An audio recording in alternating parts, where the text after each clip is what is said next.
நன்றி வணக்கங்க. வளர்மதி முருகேசன் பேசுகிறேங்க. நேற்று பௌர்ணமி முடிஞ்சு எப்படியும் ஒரு முருகன் கோயில் போகணுன்னு ஒரு இன்ட்ரெஸ்ட்டில் இன்றைக்கி திருத்தணிக்கு வந்தவங்க. அந்த திருத்தணியில் உள்ளே எல்லாம் வீடியோ எடுக்க விட மாட்டேன்ட்டாங்கங்க. வெளி பக்கத்துலேயும் மலையை 4 பக்கமும் சுற்றி எடுத்து வீடியோ எடுத்துக்கேங்க.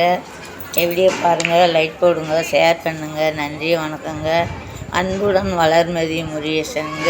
என் வீடியோ பார்த்து ஷேர் பண்ணுறவங்களுக்கு நல்ல இனிய உள்ளங்களுக்கு என்னுடைய வாழ்த்துக்களுங்க.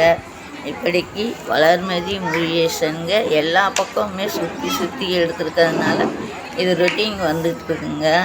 நன்றிங்க வணக்கங்க. வீடியோ பாருங்கள். இது திருத்தணி கோயிலுக்கு வந்திருக்கோங்க. திருத்தணி முருகன் கோயிலுங்க. உங்களுக்காக வேண்டிய ஒரு வீடியோ எடுத்து ஷேர் பண்ணிக்கிறேன். நன்றி வணக்கம். வளர்மதி முருகேசன்.